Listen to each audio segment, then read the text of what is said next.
দেউতাকক কিয় মাৰিছিলি দেউতাকক কিয় মাৰছা নকওঁ কি আকৌ এইপিনে ক দেউতাকক কিয় মাৰিছিলি ক দেউতাকক কিয় মাৰিছিলি বৰপেটাৰ আৰক্ষী থানাত লৈ অনা হ'ল পিতৃ হত্যাৰ অভিযুক্ত প্ৰীতম সান্যালক। নিজ পিতৃক হত্যা কৰি আত্মগোপন কৰিছিল প্ৰীতম সান্যালে। যোৱা কেইবাদিন আগতেই বৰপেটাৰ বৰ্মনপাৰাত সংঘটিত হৈছিল এক চাঞ্চল্যকৰ হত্যাকাণ্ড।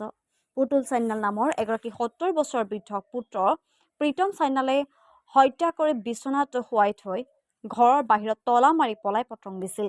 ঘটনাস্থলীত বৰপেটাৰ আৰক্ষীৰ উপস্থিত হৈ ক্ষতবিক্ষত অৱস্থাত পুতুল সান্যালৰ মৃতদেহ উদ্ধাৰ কৰিছিল। ঘটনাৰ সন্দৰ্ভত আৰক্ষী তথা সংবাদ মাধ্যমৰ আগত পুতুল সান্যালৰ কন্যা তথা প্ৰীতম সান্যালৰ ভগ্নীয়ে জনাইছিল যে প্ৰীতমে তেওঁৰ পিতৃক হত্যা কৰি পলায়ন কৰিছে। অৱশেষত বৰপেটাৰ আৰক্ষীয়ে এক গোপন সূত্ৰৰ পমখেদি ৪৮ ঘণ্টাৰ ভিতৰতে পশ্চিমবংগৰ পৰা অভিযুক্ত প্ৰীতম সান্যালক কৰায়ত্ব কৰিবলৈ সক্ষম হয়।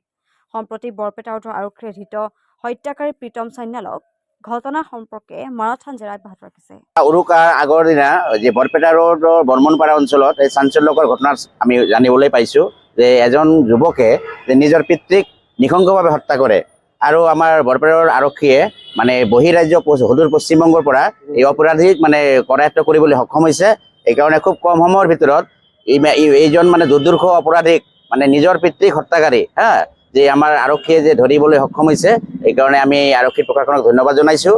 আৰু লগতে আমি ক'বলৈ বিচাৰোঁ যে এনেধৰণৰ মানে জঘন্য ব্যক্তি যি আমাৰ মানে সমাজত এটা বেয়া মেছেজ যাব পাৰে যে নিজৰ পিতৃ মানে জন্ম দিয়া নিজৰ পিতৃক যোনজন ব্যক্তি হত্যা কৰিব পাৰে তেওঁৰ দৰে মানে নৰপিশাচ মানে উপযুক্ত শাস্তি পাব লাগে।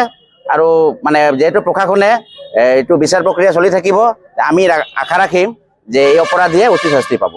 ৪৮ ঘণ্টাৰ ভিতৰতে আমাৰ বৰপেটাৰ আৰক্ষী বিষয়া আমাৰ যে ভাৰপ্ৰাপ্ত আৰক্ষী বিষয়া তেখেতৰ নেতৃত্বত যে এই সুদূৰ পশ্চিমবংগৰ পৰা যে ধৰিবলৈ সক্ষম হৈছে, এইকাৰণে আমি আৰু বাৰম্বাৰ মানে প্ৰশংসা কৰিছোঁ বৰপেটাৰ আৰক্ষীক।